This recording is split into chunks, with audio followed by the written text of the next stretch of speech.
अखिल भारतीय विद्यार्थी परिषद की बागेश्वर इकाई द्वारा राष्ट्रीय गीत वंदे मातरम के 150 वर्ष पूर्ण होने के अवसर पर परिसर वंदे मातरम कार्यक्रम का आयोजन किया गया। बद्री दत्त पांडे परिसर में आयोजित इस कार्यक्रम में छात्र छात्राओं और कार्यकर्ताओं ने बढ़ चढ़कर भाग लिया। कार्यक्रम के दौरान वंदे मातरम के ऐतिहासिक महत्व और उसकी राष्ट्रीय निर्माण में भूमिका पर चर्चा की गई। इसके बाद सभी उपस्थित लोगों ने सामूहिक रूप से वंदे मातरम का गायन कर वातावरण को देशभक्ति से सराबोर कर दिया। एबीवीपी के राष्ट्रीय कार्यकारिणी सदस्य सौरभ जोशी ने अपने संबोधन में कहा कि वंदे मातरम के 150 वर्ष पूरे होना पूरे देश के लिए गर्व का विषय है। उन्होंने बताया कि बंकिम चंद्र चट्टोपाध्याय द्वारा रचित यह गीत स्वतंत्रता संग्राम के समय देशवासियों में नई ऊर्जा और चेतना भरने का कार्य करता रहा। उन्होंने ऐतिहासिक संदर्भों का उल्लेख करते हुए कहा कि 1925 में जब इस गीत के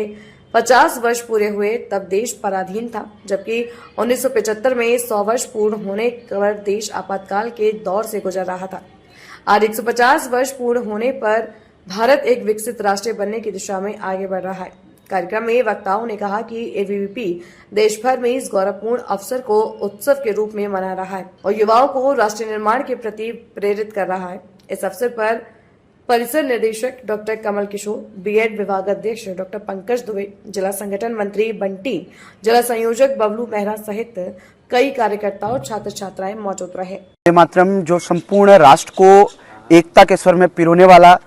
और जिस समय भारत गुलामी का ऐसा दंश झेल रहा था, उस समय संपूर्ण क्रांतिकारी और कह सकते हैं कि संपूर्ण देशवासियों के मन में ऐसे राष्ट्र भावना का भाव उजागर करने वाला ऐसा एक जो गीत है वंदे मातरम, तो उसको आज 150 वर्ष पूरे हो रहे हैं। मैं आपको बता दूं कि वंदे मातरम का यह 150 वर्ष हम सभी के लिए बहुत महत्वपूर्ण इसलिए भी है क्योंकि जब हम वंदे मातरम के ऐसे 50 वर्ष मना रहे थे तो उसमें हमारा भारत देश गुलाम था। जब हम इस वंदे मातरम के 100 वर्ष मना रहे थे तो कहीं ना कहीं हम 1975 में ऐसी आपातकाल जैसी ऐसी परिस्थितियों में हमारा देश था। लेकिन आज जब वंदे मातरम के हम 150 वर्ष मना रहे हैं तो हम एक न्यू इंडिया और विकसित भारत का ऐसा संकल्प लेकर आगे बढ़ रहे हैं। तो किस प्रकार से अखिल भारतीय विद्यार्थी परिषद जो राष्ट्र प्रथम के भाव से कॉलेज कैंपस से लेकर समाज में के बीच में काम कर रही है, तो विद्यार्थी परिषद किस प्रकार से वंदे मातरम के आह्वान के साथ एक नारा विद्यार्थी परिषद ने दिया कि लाल गुलामी छोड़ के बोलो वंदे मातरम, इस प्रकार के वंदे मातरम के उद्घोष के साथ आज पूरे कैंपस परिसर में परिसर वंदे मातरम ऐसा कार्यक्रम विद्यार्थी परिषद आयोजन कर रही है, जिसके तहत वंदे मातरम और बंकिम चंद्र चटर्जी और भारत माता जी का ऐसा जो वर्णन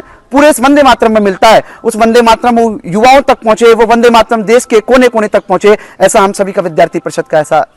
आज अखिल भारतीय विद्यार्थी परिषद बागेश्वर द्वारा वंदे मातरम के 150वीं वर्षगांठ पर यहाँ पे परिसर वंदे मातरम का एक गायन किया गया, सामूहिक गायन किया गया, जिसमें कैंपस के समस्त छात्र छात्राएं यहाँ पे हमारे साथ शामिल हुए और इसका उद्देश्य है राष्ट्र पुनर्निर्माण का। और इसमें पूरे कैंपस के छात्र छात्राओं द्वारा यहाँ पे बड़े ही हर्षोल्लास के साथ यहाँ पे वंदे मातरम का गायन किया